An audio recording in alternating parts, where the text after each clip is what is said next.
مولاي صل وسلم دائما أبدا على حبيبك خير الخلق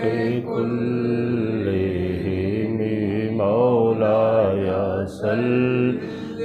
وسلم دائما أبدا على حبيبك خير الخلق كلهم. بسم اللہ الرحمن الرحیم. الحمد للہ رب العالمین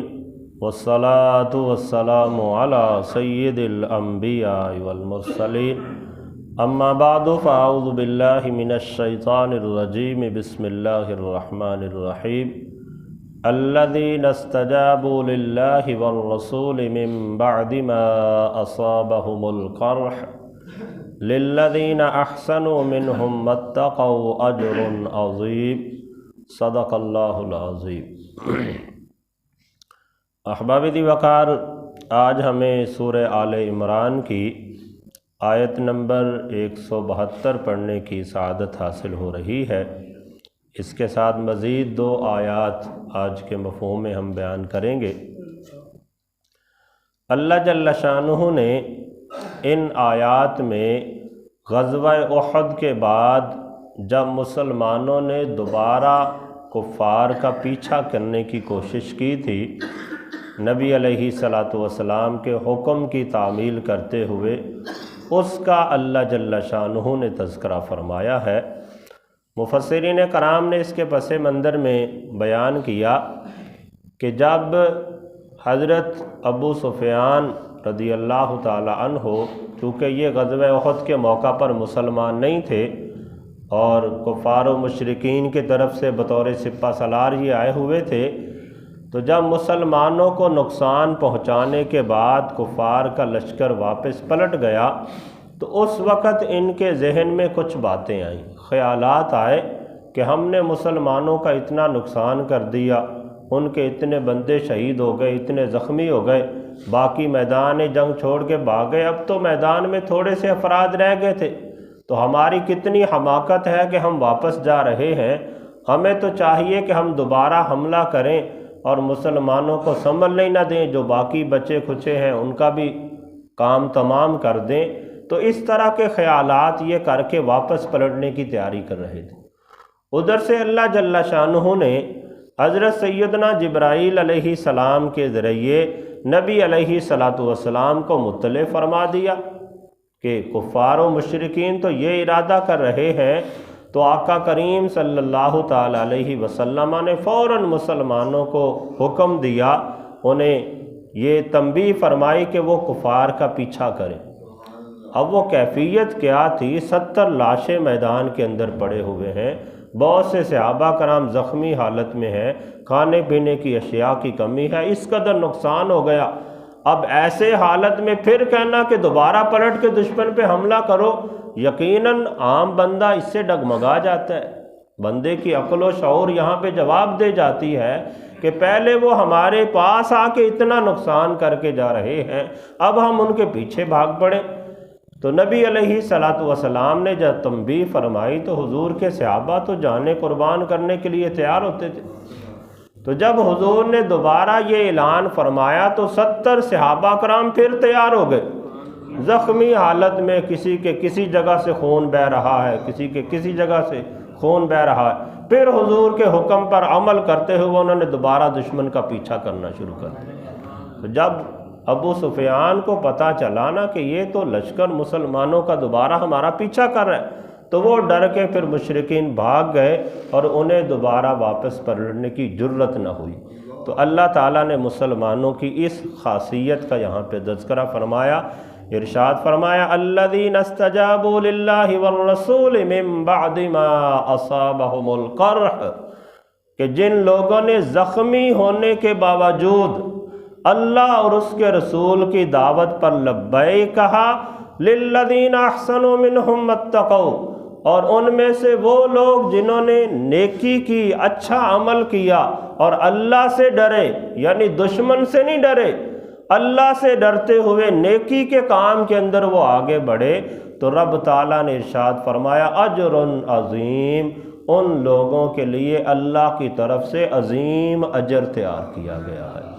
تو یہ صحابہ کرام کی خاصیت تھی، جیسے بھی حالات ہو جاتے تھے، جب نبی علیہ السلام کی طرف سے حکم ہو جاتا تھا تو صحابہ اپنی جانوں کی پرواہ کیے بغیر حضور کے حکم پر لبیک کہتے ہوئے آگے بڑھ جاتے تھے۔ تو اللہ جل شانہ کو یہ بات بڑی پسند آئی، اللہ نے ان کی شان میں قرآن کے اندر یہ آیات نازل فرما دی۔ پھر آگے ارشاد فرمایا الذین قال لهم الناس ان الناس قد جمعوا لکم فاخشوہم، ان لوگوں میں سے بعض لوگوں نے کہا تھا کہ تمہارے مقابلے کے لیے بہت بڑا لشکر جمع ہو چکا ہے، فاخشوہم، تم ان سے ڈرو، فزادہم ایمانا، تو اللہ نے مسلمانوں کے ایمان کو اور بڑھا دیا،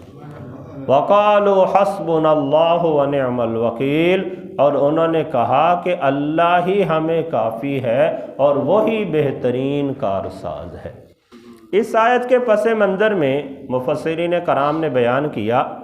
کہ جب غزوہ احد کے موقع پر مشرکین مسلمانوں کو نقصان پہنچا چکے تو اس وقت حضرت ابو سفیان نے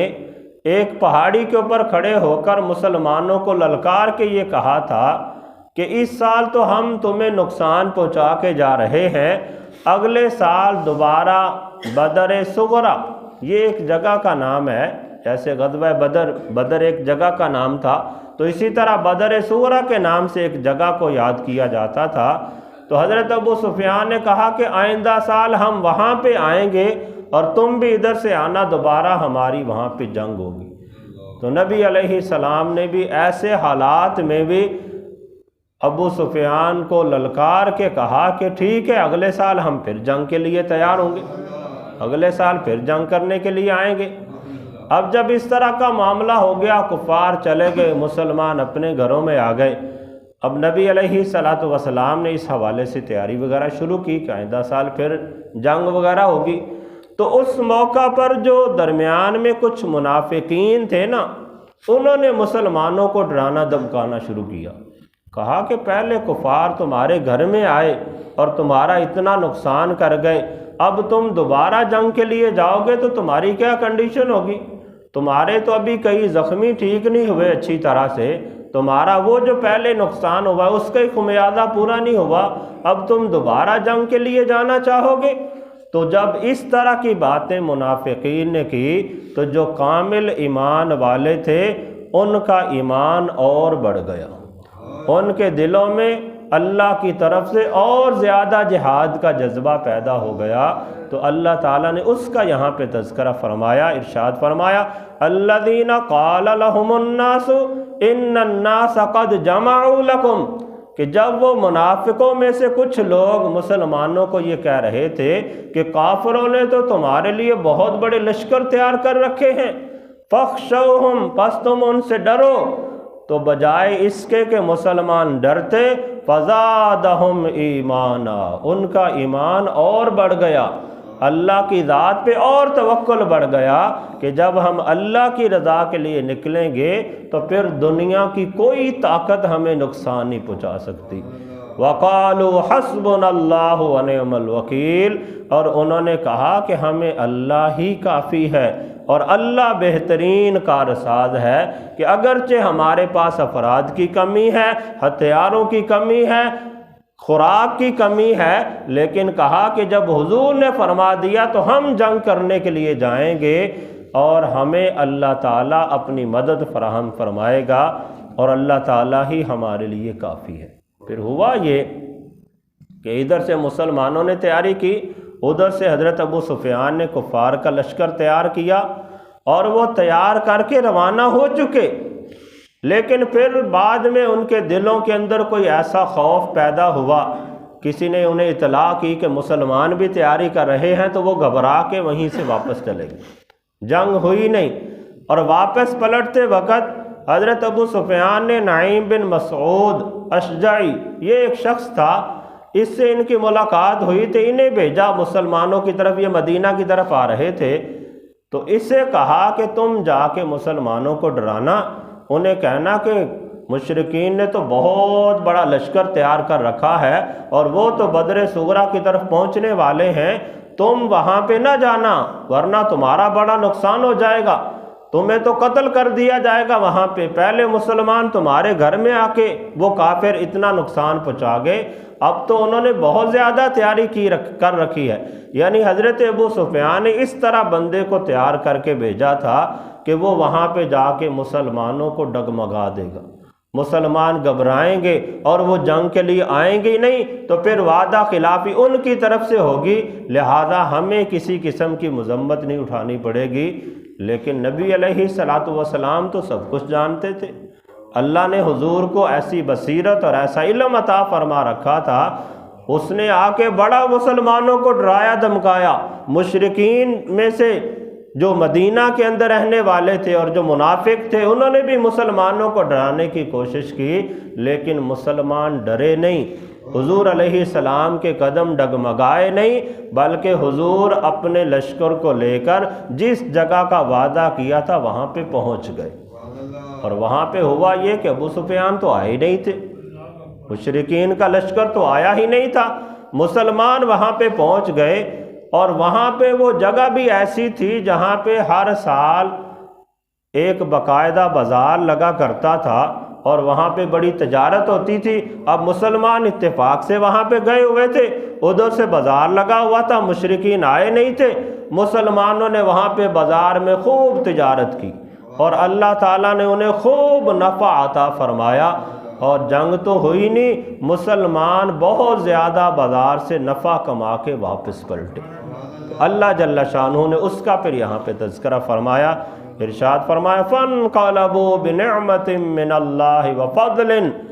لَمْ يَمْسَسْهُمْ سُوءٌ وَاتَّبَعُوا رِضْوَانَ اللَّهِ، پس وہ اللہ کی نعمت اور اس کے فضل سے لوٹ آئے اور انہیں کوئی تکلیف نہیں پہنچی۔ یعنی مسلمان گئے صحیح اپنے وعدے کے مطابق، مشرکین آئے نہیں، مسلمانوں نے وہاں پہ تجارت کی، اللہ کی طرف سے انہیں کافی منافع ہوا، تو مسلمان اللہ کے فضل کے ساتھ نعمتیں لے کر یعنی مال لے کر واپس پلٹے اور انہیں کسی قسم کا کوئی نقصان نہیں اٹھانا پڑا۔ وَاتَّبَعُوا رِضْوَانَ اللَّهِ، انہوں نے اللہ کی رضا کی پیروی کی، وَاللَّهُ ذُو فَضْلٍ عَظِيمٍ، اور اللہ بڑے فضل والا ہے۔